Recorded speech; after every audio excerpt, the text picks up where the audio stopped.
नमस्कार, मी शिर्डी इथून पत्रकार सतीश वैजापूरकर बोलतो आहे। टक्के टोनपे मध्ये आपलं स्वागत आहे। नाशिक शिक्षक मतदारसंघाची निवडणूक आता चर्चेचा विषय होऊ लागली आहे।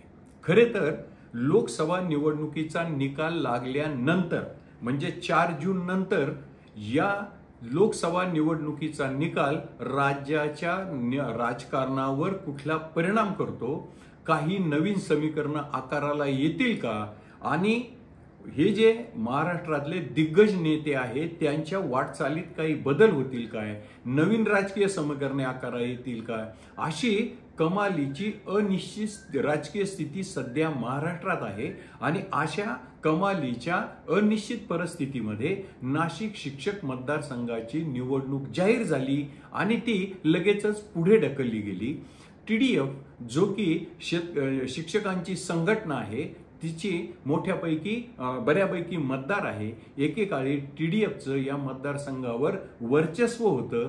या TDFची पहिली बैठक शिर्डी येथे पार पडली। तिथे काही दिग्गजांनी आम्ही TDF कडून उभे राहू इच्छितो अशा मुलाखती देखील दिल्या। त्यामध्ये येवल्याचे विद्यमान आमदार जे की या मतदारसंघाचं प्रतिनिधित्व करतात ते आमदार किशोर दराडे यांनी मुलाखत दिली आणि 2 दिवसात बातमी आली की कोपरगावचे युवा नेते विवेक कोल्हे हे देखील इथून इच्छुक असून त्यांनी या मतदारसंघातून तयारी सुरू केली आहे।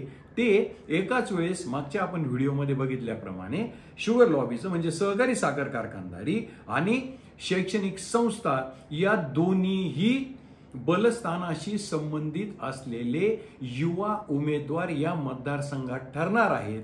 असा व्हिडिओ आपण 2 दिवसापूर्वी प्रसिद्ध केला आणि काल मला प्रवरा वैद्यकीय अभिमत विद्यापीठाचे कुलपती डॉक्टर राजेंद्र विखे पाटील यांच्या एका जवळच्या सहकार्याचा फोन आला आणि त्यांनी सांगितलं की तात्या सुद्धा या मतदारसंघातून निवडणूक लढवण्याला उत्सुक आहे।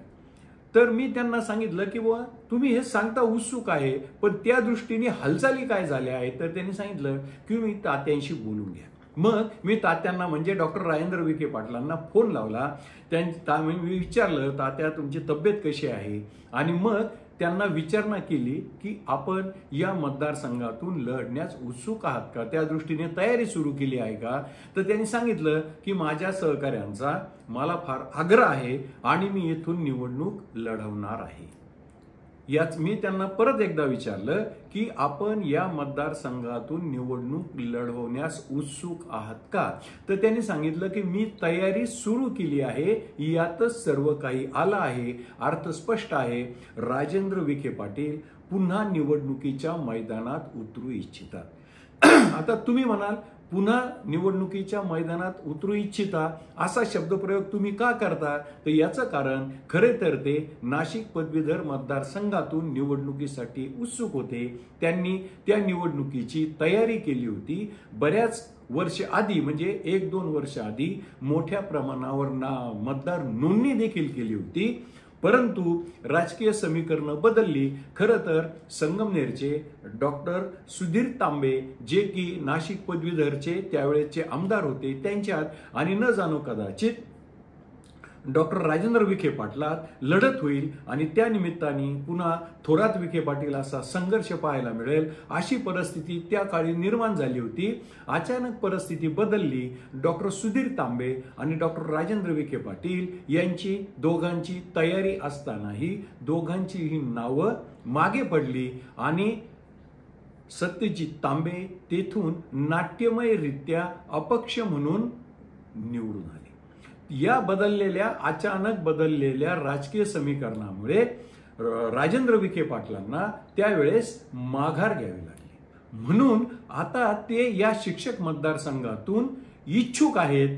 आता पदवीधर मतदारसंघाची संधी हुकली म्हणून नाशिक शिक्षक मतदारसंघामध्ये ते नशीब आजमावू इच्छितात।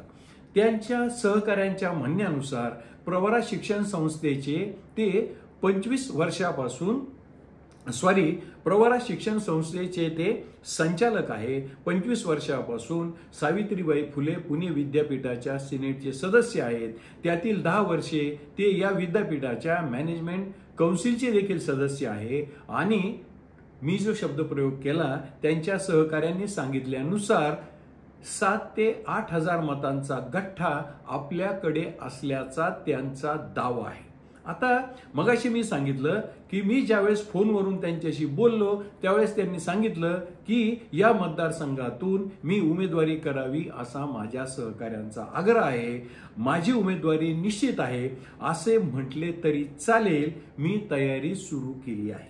आता खरे तर तयारी आमदार किशोर दराडे यांनी सुरू केली आहे.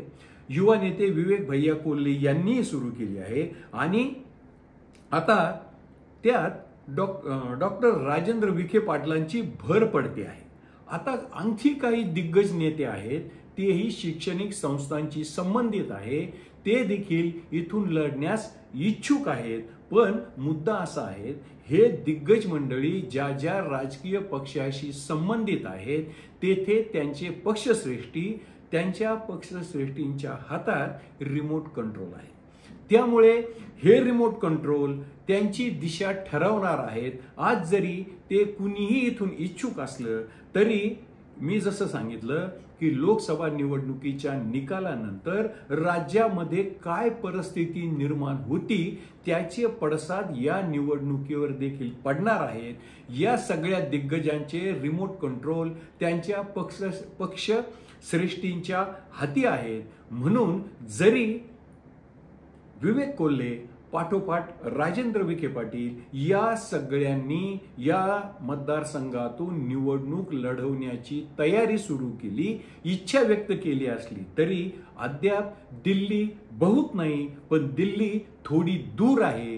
लोकसभा निवडणुकीच्या निकालानंतर काय होतं याचा आपण पुन्हा आढावा घेऊ. तोपर्यंत विखे पाटील पुन्हा निवडणुकीच्या मैदानात उतरू इच्छितात हे मात्र वास्तव आहे. माझं हे विश्लेषण आपणास आवडलं असेल तर माझं टक्के टोनपे हे चॅनल सबस्क्राईब करा, लाईक करा, शेअर करा. जय हिंद, जय महाराष्ट्र.